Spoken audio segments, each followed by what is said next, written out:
हाँ, तो hello 11th class के बच्चों। आज आपका ये शारीरिक विज्ञान यानी फिजिकल एजुकेशन का बुक है और यूनिट नंबर 7 है।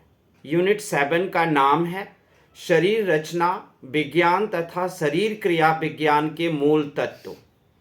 इंग्लिश में इसको बोलते हैं fundamental of anatomy physiology in sports. देखो, आपको जब मैं पढ़ा रहा था फिजिकल एजुकेशन यानी कि फिजिकल साइंस को, तो मैंने आपको शुरू में ही बताया था कि अगर आप स्पोर्ट्स में जाना चाहते हो तो उसके लिए आपको शरीर विज्ञान को बॉडी साइंस को जानना बहुत ज़रूरी है। और इस यूनिट 7 में जो आपको शरीर विज्ञान समझाया जा रहा है वो बस वैसा ही है जैसा कि आपने साइंस में 7th 8th 9th क्लास सब में पढ़े हैं।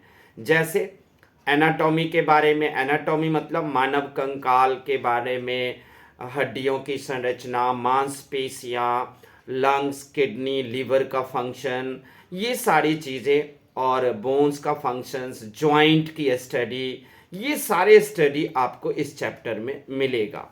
सबसे पहले मानव शरीर विज्ञान का क्या अर्थ है? तो मानव शरीर विज्ञान विज्ञान की वह शाखा है जिसमें शरीर के विभिन्न अंगों की अध्ययन किया जाता है। मीन्स ये हुआ कि human body science is the science in which we study about the various types of our organ of our body. हम अपने शरीर के जितने भी अंग हैं उन सारे के बारे में हम अध्ययन करते हैं। मानव शरीर विज्ञान में हम अपने शरीर के अंगों के बारे में जानते हैं और पढ़ते हैं, जिससे कि हम अपने शरीर को खुद से स्वयं से स्वस्थ रख सकें। याद रखना, इस शरीर के पास हर एक तंत्र मौजूद है जिससे कि ये शरीर खुद को सब कुछ ठीक कर लेता है। याद रहे कि आपको इस शरीर में दवाई नहीं डालनी है। दवाइयाँ क्या है कि एक सोच को बदलने के लिए है कि मैं ठीक हो जाऊंगा, इसीलिए हम लोग दवाई खाते हैं। लेकिन बिना दवाई खाए ही अगर आप सोच लो कि मैं ठीक हो जाऊंगा तो आप ठीक हो जाओगे, बशर्ते ध्यान रखना है कि आपके शरीर के विभिन्न अंगों का अध्ययन हो और हमें कितनी मात्रा में ऊर्जा चाहिए, एनर्जी चाहिए, ये भी आपके पास नॉलेज होना चाहिए। सबसे प्रथम बात कि आपको इस बात का ध्यान रखना है कि हमें क्या और कितनी मात्रा में चाहिए। आपको 7th 8th 9th 10th तक अगर आपने साइंस पढ़ा ही होगा तो आपको टीचर ने बोला होगा कि विटामिन सी की कमी से मुंह में छाले हो जाते हैं, और विटामिन सी अगर शरीर में बढ़ जाए ना जी तो भी छाले हो जाते हैं। हमारे बॉडी को हर एक चीज एक सर्टेन रेशियो प्रोपोर्शन में चाहिए। Without ratio proportion our body will get different type of diseases and different type of problem. तो उस प्रॉब्लम से अगर आपको बचना है तो आप सबसे पहले तो शरीर के विभिन्न अंगों का अध्ययन करो, और उस अध्ययन के अलावा आपकी एक और ड्यूटी है कि एनर्जी को समझना। हमें एनर्जी देना पड़ेगा। अब मान लो आपको पेट में दर्द है तो आप एक मेडिसिन की टैबलेट भी खा सकते हो, और उसी जगह पर अगर आप नमक चीनी का घोल या नींबू पानी पीते हो तो उससे भी ठीक हो सकता है।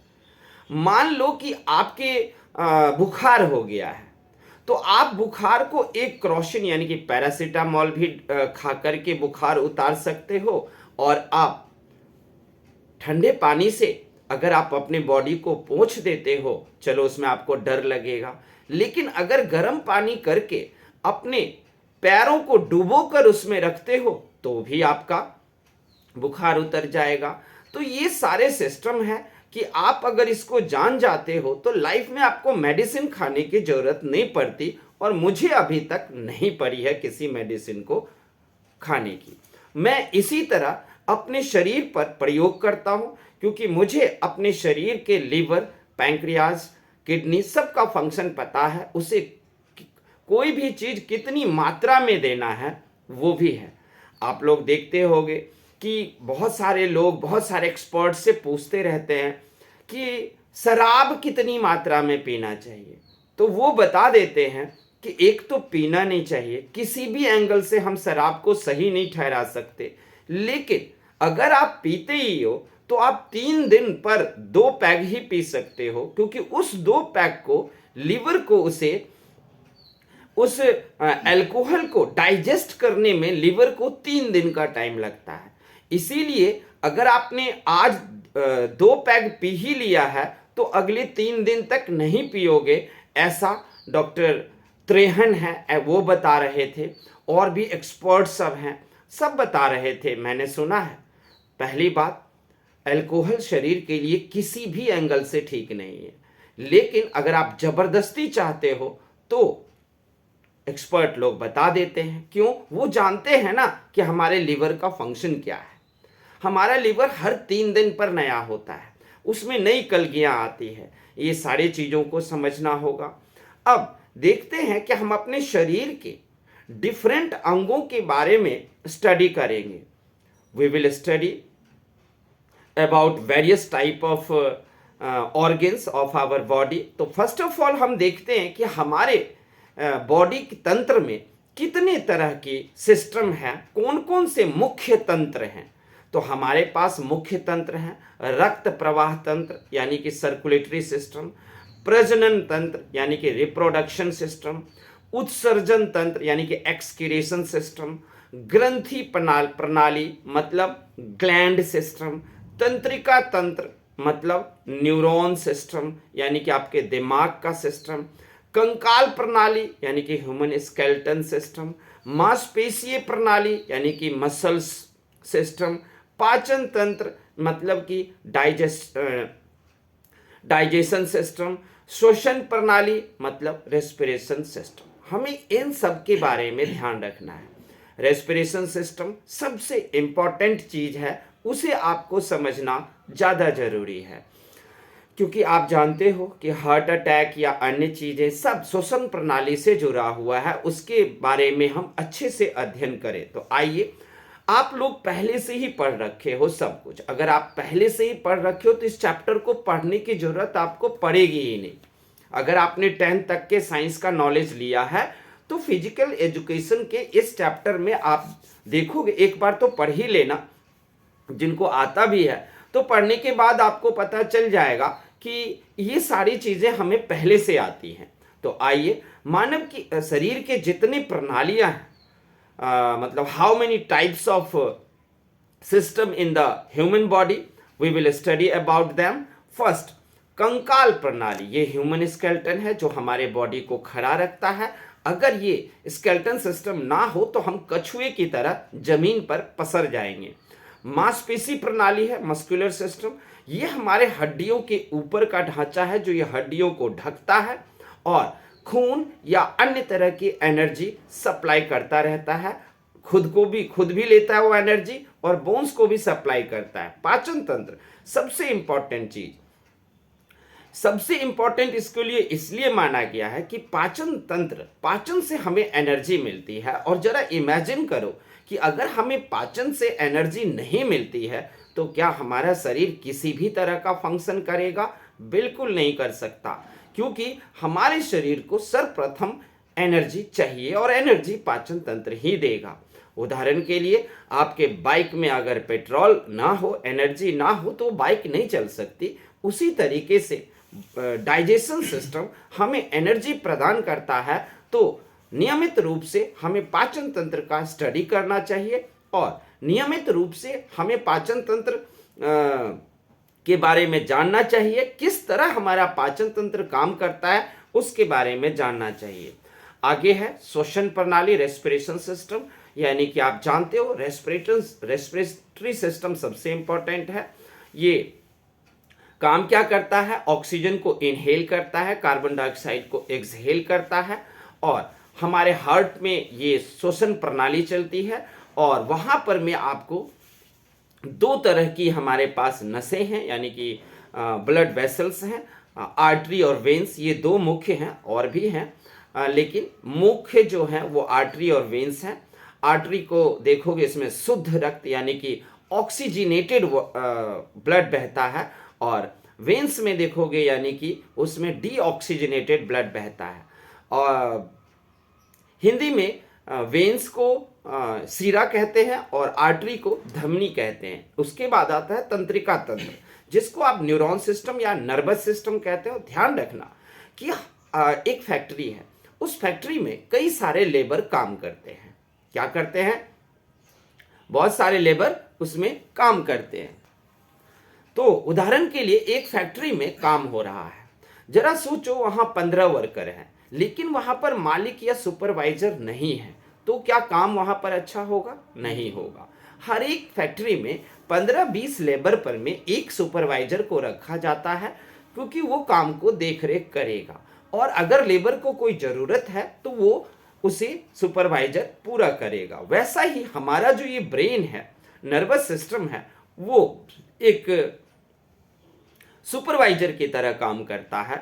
अगर आपके पेट में दर्द होता है तो तुरंत पेट का मैसेज जो है ब्रेन को मिलता है, फिर ब्रेन अपने डेंड्राइट से के जरिए मैसेज भेजता है डिफरेंट ग्लैंड्स को, यानी कि लीवर को पूछेगा, पैंक्रियाज को पूछेगा ब्रेन कि बताओ क्यों वहाँ पर में पेट में दर्द हो रहा है, क्यों। तब पैंक्रियाज और लीवर उसे बताएगा कि यहाँ पर में हाइड्रोक्लोरिक एसिड ज़्यादा बन रहा है या कम बन रहा है, यही वजह है कि यहाँ पर पेट दर्द है। तो ब्रेन फिर पूछेगा लीवर से इसके लिए क्या करें, तो लीवर कहेगा हम क्या करें, हम तो तुम्हारा वर्किंग डिपार्टमेंट है, हम तो फैक्ट्री है, हमें तो जो कहोगे हम बनाएंगे, तुम जो कहते हो। नर्वस सिस्टम को लीवर कहता है कि तुम जो कहते हो वो हम बनाते हैं, तो हम क्या करें, तुम इंसान को बोलो कि वो नींबू पानी पिए या कुछ सोडा लाइम ले ले, कुछ ऐसा चीज ले जो बेस हाइड्रोक्लोरिक एसिड को बेस में बदल दे, यानी कि उसे न्यूट्रलाइज कर दे। तब ब्रेन गले में हाइपोथैलेमस को या ब्रेन के जो डिफरेंट पार्ट हैं, हाइपोथैलेमस है, पॉन्स है, उनको वो कहते हैं कि भाई एक काम करो, इंसान के दिमाग में या हाइपोथैलेमस में इस बात की सूचना भेजो कि इंसान का मन करे नींबू पानी पीने का या कुछ करने का। तो ऐसा तो बॉडी के अंदर होता ही है। लेकिन अगर आप इसकी स्टडी कर लेते हो कि लीवर एक फैक्ट्री है, वो डिफरेंट टाइप का एंजाइम्स, केमिकल सब कुछ बनाता है, लेकिन उसे हमें रॉ मटेरियल तो भेजना पड़ेगा ना। एक फैक्ट्री में मान लो एल्युमिनियम के बर्तन बनते हैं और हम उसको एल्युमिनियम ही ना दें तो एल्युमिनियम का बर्तन कैसे बनेगा? यानी कि कच्चा माल तो हमें फैक्ट्री को, लेबर को मुहैया कराना पड़ेगा ना। तो तंत्रिका तंत्र इतना ज़्यादा इंपॉर्टेंट है। उसके बाद आता है ग्रंथि प्रणाली, यानी कि ग्लैंड सिस्टम जो है, वो हमारे पास बहुत सारे ग्लैंड हैं और सारे ग्लैंड डिफरेंट टाइप के एंजाइम बनाते हैं। अब पिट्यूटरी ग्लैंड होगा तो वो ग्रोथ हार्मोन बनाते हैं, एंजाइम बनाते हैं। अब लीवर है तो लीवर में से हाइड्रोक्लोरिक एसिड आएगा। आपका गॉल ब्लैडर है, पित्त की थैली, उसमें से आपको गॉल ब्लैडर यानी कि बाइल जूस निकलेगा। गॉल ब्लैडर पित्त की थैली आपको बाइल जूस देता है। वही बाइल जूस जो हम घी तेल खाते हैं, उस पर बाइल जूस उस पर काम करता है और उसे छोटे ग्लोब्यूल्स में बदलकर और फिर आपको सही मात्रा में जो चीज़ चाहिए वो पूरा कर देता है। उसके बाद है उत्सर्जन तंत्र। देखिए, उत्सर्जन तंत्र में सबसे मुख्य जो है वो है किडनी, जहाँ से आपका खून हर 3 मिनट पर साफ होता है और किडनी में पानी खून को साफ करने के बाद इकट्ठा होता है, वहाँ से पानी बाहर निकलता है। तो मुख्य उत्सर्जन हमारा पानी, वाटर, गंदा पानी है शरीर से निकलना। इसके अलावा उत्सर्जन तंत्र में आपका पॉटी जाना, ह्यूमन एक्सक्रेटा का बाहर आना, ये भी है, लेकिन मुख्य हमारा जो है वो उत्सर्जन तंत्र में पानी का, खून को साफ करके किडनी के द्वारा मुख्य उत्सर्जन होता है। फिर है प्रजनन प्रणाली। प्रजनन प्रणाली को भी जानना बहुत जरूरी है, क्योंकि एक बच्चे के उत्पन्न होना और वो बच्चे हेल्दी, स्वस्थ हमें मिले, इस बात की बहुत ही ज़्यादा ज़रूरत है। तो आपको नॉलेज रहेगा तभी तो आप एक हेल्दी बच्चा ले सकते हो। अब मान लो पहले जमाने वाली बात नहीं है, आज सबके पास, आप सबके पास नॉलेज है। बच्चा जब पेट में आता है तो डॉक्टरी सलाह होता है, लोगों को भी पता है हमें पौष्टिक आहार माता को देना है, हमें माता को आराम भी देना है, हमें माता को थोड़ा सा एक्सरसाइज भी कराना है, थोड़ा सा उन्हें टहलाना भी है, और एक शरीर में जितने भी तरह के आवश्यक और पोषक तत्व हैं वो सभी माता को इस वक्त मिलना चाहिए, क्योंकि माता ही बच्चों को वो सारे पोषक तत्व प्रदान करती हैं।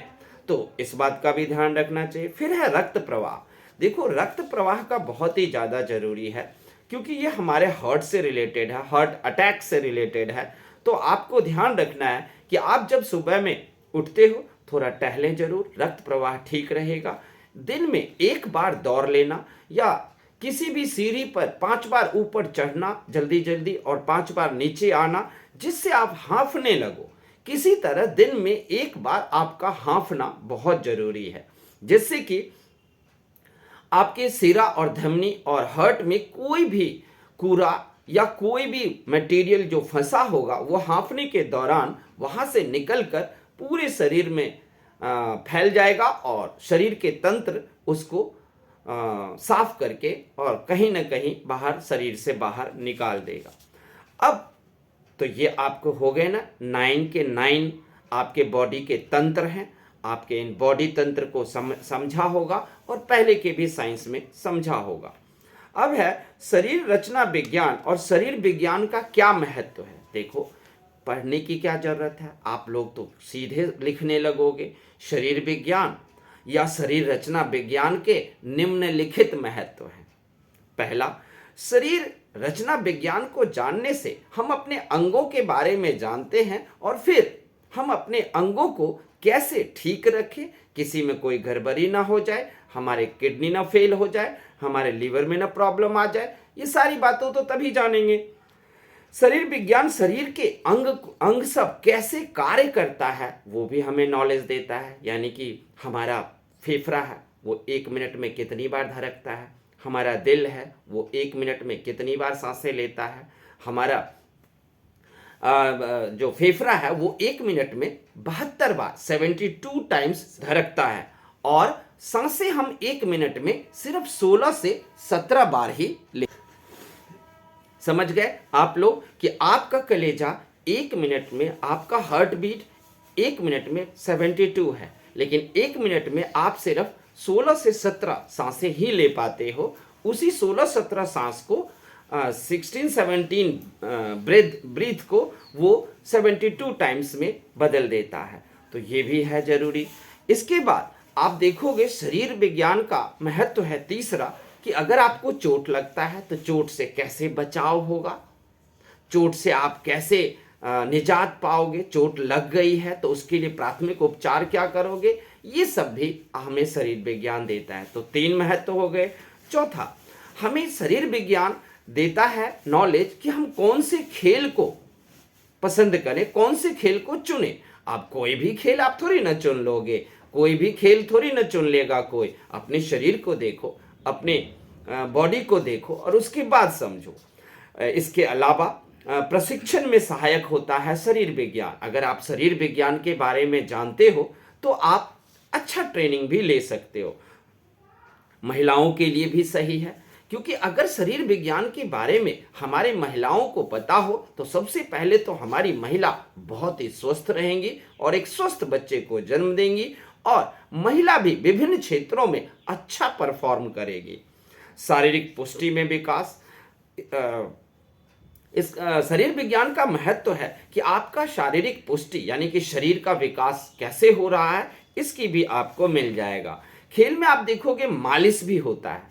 खेल में अगर आप किसी को चोट लग जाता है, मोच आ जाती है, तो वहाँ ट्रेनर विभिन्न तरह के केमिकल लेकर वो उसको छिड़कता है और फिर मालिश करता है। केमिकल कुछ काम करे ना करे वो नहीं पता, लेकिन ट्रेनर का जो हाथ है, वो जो उसकी जो मालिश करते हैं, वो सबसे बेस्ट चीज है। और मालिश करना भी आपको शरीर विज्ञान सिखा देगा, अगर आपके पास शरीर विज्ञान का नॉलेज हो तो। खिलाड़ियों में शरीर विज्ञान बहुत ही महत्वपूर्ण रखता है। तो ये आप लोग 7 या 8 महत्व को लिख देना कि शरीर विज्ञान के क्या महत्व हैं। अब आते हैं आगे अस्थि। देखो, हमारे अस्थियों के बारे में जानना आपको बहुत बहुत ज़्यादा ज़रूरी है। आप लोग सब जानते हो, चौथी पाँचवीं फिफ्थ सिक्स क्लास से जानते हो, हमारे शरीर में जो है वो 206 हड्डियां हैं, 206 हड्डियां हैं। लेकिन जब बच्चा जन्मता है तो बच्चे के अंदर जन्मे हुए बच्चे या जन्मे हुए शिशु में 300 से लेकर 400 हड्डियां होती है। लेकिन जब हम मैच्योर और वयस्क हो जाते हैं तब हमारे पास 206 हड्डियां होती है। तो आपको आश्चर्य लग रहा होगा कि भाई जब हम शिशु थे तो 300-400 हड्डियां, और जब हम बड़े हो गए तो बढ़ना चाहिए ना। नहीं जी, पहली बात, जब भी कोई शिशु जन्म लेता है तो उसमें कोई भी हड्डी होता ही नहीं है। वो हड्डियां जितनी भी हैं वो सब के सब मांसपेशी ही है, अभी वो हार्ड होगा। अगर उस वक्त गिना जाए तो हड्डियां सब 300 से 400 होती हैं। लेकिन जो जो हमारा उम्र बढ़ता जाता है, बहुत 3-4-6 हड्डियां सब मिलकर एक हो जाती हैं और वो एक हड्डियां बना लेती हैं। तो हमें हड्डियों के बारे में जानना जरूरी है, क्योंकि हड्डी सबसे इम्पोर्टेंट है। हड्डी अगर आपका भंगुर हो जाए, कोमल हो जाए, तो आप क्या कर लोगे? कुछ नहीं कर सकते। आपके शरीर में विभिन्न तरह की व्याधियां आ जाएगी, घुटने में दर्द हो जाएगा, अर्थराइटिस हो जाएगा, कई तरह की बीमारियां हो जाएंगी। इसलिए हड्डियों के बारे में आप जरूर जानना। तो याद रहे कि सबसे पहले हम हड्डियों में खोपड़ी के बारे में जानेंगे। हमारे खोपड़ी की हड्डी है, ये मूवेबल नहीं है, ये बिल्कुल फिक्स है, बहुत ही हार्ड है खोपड़ी का। और इसमें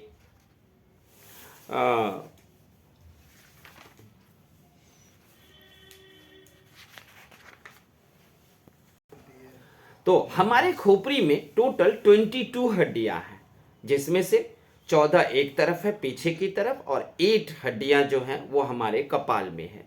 उसके बाद आता है धर।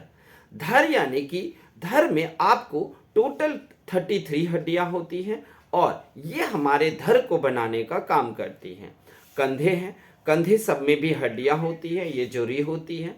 हमारी छाती है, छाती में आप जानते हो सब लोग कि पसलियां रिब्स हैं, ये 13 दोनों तरफ 26 हड्डियां हैं। एक एक हड्डियां जो है वो कंधे को जोड़ती हैं और छाती को। अगर आप देखोगे कुल्हे, अब नीचे जाते हैं कुल्हे और टांगों की हड्डियों में, तो कुल्हे और टांग की हड्डियां टोटल मिलाकर यहाँ पर कुल 62 हड्डियां होती हैं। कंकाल प्रणाली में अब आप देखोगे इसमें कई सारे जॉइंट हैं जो आप लोग पहले खूब पढ़े हो। पिवटल जॉइंट है, हिंज जॉइंट है, यानी कि आप कोई मूवेबल है, कोई मूवेबल नहीं है, कोई 180 डिग्री पर में मुड़ जाती हैं, कोई 180 डिग्री नहीं, कोई 90 डिग्री या 45 डिग्री तक ही हमारी हड्डियां बेंड कर पाती हैं, मुड़ पाती हैं। तो ये सारी चीज़ें हैं। आगे जो है वो अस्थियों के बारे में और भी आपको अध्ययन करना चाहिए। क्या हर अस्थियों को क्या चाहिए? तो अस्थियों को कैल्शियम चाहिए, याद रखना। आपको जो ही आलस आने लगे तो समझ जाना कैल्शियम की कमी हो रही है, हड्डियों में कमजोरी हो रही है, उस वजह से आलस आ रही है। तो कैल्शियम युक्त भोजन आप हमेशा लेते रहें, क्योंकि कैल्शियम युक्त भोजन जो है वो आपके लिए बहुत ज़्यादा ज़रूरी है। इसके अलावा हड्डियों में ये भी देखना क्या इसे मैग्नीशियम भी चाहिए, कौन कौन सी चीज़ें चाहिए, कौन कौन सा चीज़ें हमें नहीं खाना चाहिए। ध्यान रखना है हड्डियों के लिए हमें अचार से बचना चाहिए। ध्यान रखना अचार हमारे हड्डियों को नहीं चाहिए। लेकिन अगर आप स्वाद के लिए कभी एक छोटा सा टुकड़ा खा लेते हो तो कोई बात नहीं। हड्डियों का जोड़ तो आप जानते ही हो, बहुत सारे जोड़ हैं। सिंड्रोसिस जोड़, सिम्फेसिस जोड़, अचल जोड़, ये सब जोड़ हैं। फिसलने ग्लाइडिंग जोड़, पिवटल जोड़ यानी कि पिवटल जॉइंट, जोड़ को जॉइंट कहते हैं।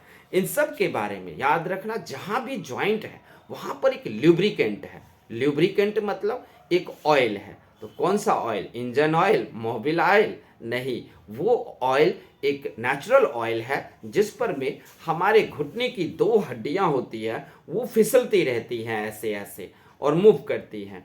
ध्यान रखने कि इस लिक्विड को सूखना नहीं है। अगर ये लिक्विड, ये ल्यूब्रिकेंट, जॉइंट पर में ल्यूब्रिकेंट है, अगर वो सूखेगा तो आपका आर्थराइटिस हो जाएगा।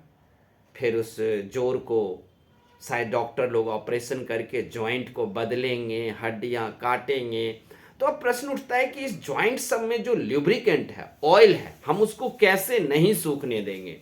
तो उसको अगर आप सूखने नहीं देना चाहते हो तो उसका एक ही आधार है, वो है आपको सब तरह का खाना खाना पड़ेगा। आपको कहीं चूजी नहीं बनना है, सिलेक्टेड भोजन नहीं करना है कि हम मटर पनीर ही खाएंगे, शाही पनीर भी खाएंगे, नहीं, आपको करेला भी खाना है, आपको घिया पंपकीन भी खाना है, आपको गोड़ कद्दू भी खाना है, आपको तोरी तोरी भी खाना है, आपको सेम खाना है, बीन्स खाने हैं, आपको राजमा खाने हैं। यानी कि जितने भी तरह के भोजन हैं वो सारे भोजन मिलते रहना चाहिए।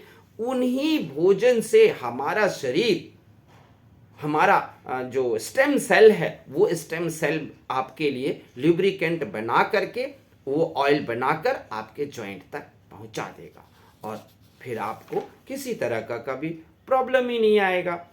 इसके बाद आता है कि आप संचार प्रणाली को जरूर जानो। संचार प्रणाली मतलब सर्कुलेटरी सिस्टम को हम संचार प्रणाली कहते हैं।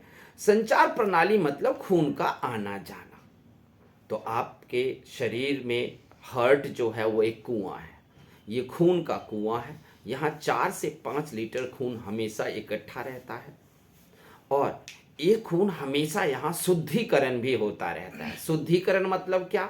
जब हार्ट से धमनी के द्वारा, यानी कि हार्ट से आर्टरी के द्वारा शुद्ध खून, यानी कि शुद्ध खून मतलब ऑक्सीजन से भरा हुआ खून, जब शरीर के विभिन्न भागों में पहुंचाया जाता है और सारे अंग अपना उस खून से ताकत ले लेते हैं, ऑक्सीजन सोख लेते हैं, तब वो खून अशुद्ध हो जाता है और उसमें कार्बन डाइऑक्साइड भर जाता है। उसमें क्या भर जाता है? Carbon dioxide. तो जब उसमें कार्बन डाइऑक्साइड भर जाता है तब वो आर्टरी से नहीं चलता, तब वेन्स, सिरा से चलता है और फिर वो कहाँ पहुंच जाता है? हार्ट में ही। हार्ट में किस लिए पहुंचता है? फिर से शुद्ध होने के लिए। शुद्ध मतलब ऑक्सीजन से भरा हुआ, अशुद्ध मतलब कार्बन डाइऑक्साइड से भर जाना। तो फिर से वो हार्ट में आएगा। ये सारा का सारा हमारे हृदय, हार्ट में फंक्शन चलता रहता है। तो इसको जानना बहुत जरूरी है। आपके धमनियां और सिराओं को जानना है, यानी कि आर्टरी और वेन्स को जानना बहुत जरूरी है। आर्टरी जो है वो काफ़ी लचीली है, काफ़ी ज़्यादा मतलब ताकतवर हैं, मजबूत हैं। सिराएं इतनी मजबूत नहीं होती क्योंकि हमेशा उसमें से कार्बन डाइऑक्साइड बहता रहता है, उसे कमज़ोर करता रहता है। यहाँ भी आपको ध्यान देना है कि हमारा जो ये आर्टरी वेन्स हैं वो हमारे हाईवे है, रोड है, ट्रांसपोर्ट सिस्टम है। इसी आर्टरी और वेन्स से सिर्फ ऑक्सीजन ही नहीं, कैल्शियम, मैग्नीशियम, जिस अंग को जो भी पोषक तत्व चाहिए वो इन्हीं रोड के माध्यम से भेजा जाता है। कह सकते हो कि आर्टरी और वेन्स हाईवे है, रोड है और उसमें बहने वाला खून ट्रक है।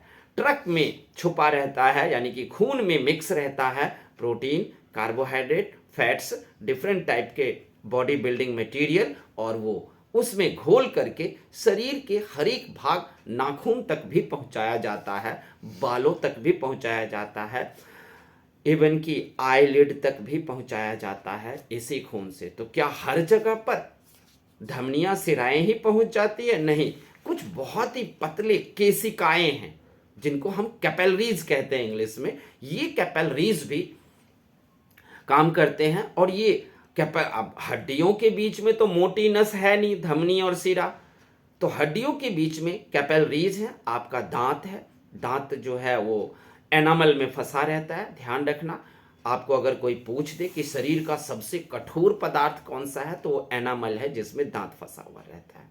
उसके बीच में भी खून की जरूरत है। वहाँ भी पोषक तत्व की जरूरत है। तो क्या वहाँ पर मोटी धमनी और सिरा बिछ जाएगी? नहीं, वहाँ केस की तरह पतली पतली नलिकाएं होती हैं खून की, जिसको केशिकाएं कहते हैं या फिर हम कैपिलरीज कहते हैं। तो बच्चों, ये सब जानना आपको जरूरी है। इसके अलावा खून का आप नाड़ी दर, पल्स भी समझें। आपके कलाई में पल्स है, वहां पर उंगली रख करके आप देख सकते हो कितनी बार 1 मिनट में ये पल्स है, क्या है। और इस पल्स को देखकर शरीर के ब्लड सर्कुलेशन का पता लगाया जा सकता है और ये भी पता लगाया जा सकता है कि ये इंसान कितना बीमार है या कितना स्वस्थ है। इसके बाद आता है श्वसन प्रक्रिया। देखो, श्वसन प्रक्रिया भी सर्कुलेटरी सिस्टम में ही आ जाता है। आप जब भी श्वसन प्रक्रिया को जानोगे तो ध्यान रखना, श्वसन प्रक्रिया को जानने के लिए इतना ही जानना है कि श्वसन में ऑक्सीजन को अंदर लिया जाता है, कार्बन डाइऑक्साइड को बाहर छोड़ा जाता है। इसके अलावा आपको जानना है कि हमारा दिल 1 मिनट में 72 बार धड़कता है और हमारा दिल 1 मिनट में 16 से 17 बार, 16 से 17 टाइम्स सांस लेता है। 1 मिनट में 16 से 17 सांसें ही आपको मिलेगी। इसके बाद हमारे श्वसन सिस्टम में कौन कौन भाग लेते हैं, तो ये आप 10th क्लास में अच्छी तरह साइंस में पढ़े थे, 8th क्लास में भी पढ़े थे। पहले तो नाक से शुरू होता है, नाक हुआ, फिर बाहरी कवच हुआ, फिर ग्रसनिका हुआ यानी कि क्रिकोल्ड कार्टिलेज हुआ, लेरिंक्स हुआ, फिर श्वास नली विंड पाइप हुआ। इन सब से गुजरते हुए वो हार्ट में पहुंचता है। हार्ट का जो ये दिल का जो फंक्शन है उसको कौन संभालता है? उसको डायफ्राम संभालता है। क्योंकि आप जानते हो कि डायफ्राम क्या होता है? डायफ्राम एक एनवेलप है, एक पैकेट है, उसी में दिल रखा हुआ है।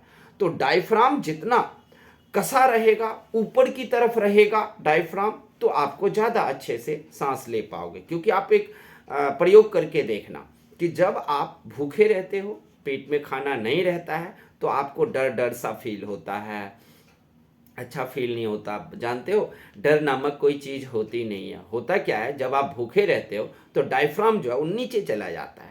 जब डायफ्राम नीचे चला जाता है तो दिल की जो धड़कन है 72 टाइम्स बीट्स, जो हार्ट बीट है या सांसें हैं 16 से 17 बार, वो नहीं रह जाती। सांसें आ जाती है 12-14 पर और हार्ट बीट हो जाता है 60-65 पर।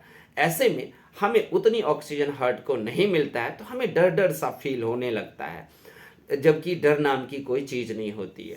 तो और जो ही आप खाना देखते हो, खा लेते हो, पेट भरता है, तो भोजन के जाने से, पेट भरने से डायफ्राम जो है वो ऐसे ऊपर की तरफ डायफ्राम आ जाता है। और जब डायफ्राम ऊपर की आ जाएगा तो प्रॉपर हार्ट बीट और सांसें प्रॉपरली काम करने लगेगा, प्रॉपर अपने वर्क करेगा। तो आपको किसी भी तरह का डर की फीलिंग या किसी तरह की ऐसा कुछ नहीं लगेगा। तो बच्चों, हमने इतनी तो भाषण दे दिया आप लोगों को, लेकिन जो बच्चे 9th 8th 10th में साइंस पढ़े हो वो समझ गए होंगे आप लोग कि अरे सर ये तो हमें सब कुछ पता ही था पहले से ही। और जो साइंस PCM वाले होंगे या PCB वाले बच्चे जो 11th के होंगे, उनको इनसे पढ़ने की ज़रूरत नहीं है, वो सब कुछ पहले से ऑलरेडी जानते होंगे। तो आप लोग जो नहीं जानते हैं उनके लिए कह दिया है, लेकिन ध्यान रखना, हमने आपको समरी पढ़ाई है, आपको बुक में जाना है और पढ़ना है। ढेर सारे क्वेश्चन आंसर हैं, तो बीच से निकालने की भी ज़रूरत नहीं पड़ेगी। आप इसके अंदर ही जा कर के जो यूनिट में, 7 यूनिट में जो क्वेश्चन आंसर है उसे कर लोगे, बहुत है। ओके, और आप लोगों को ये कैसा लगा वो हमें बताना, कमेंट भी करना, गलतियों का लाइक कर देना ज़रूर। थैंक यू, धन्यवाद।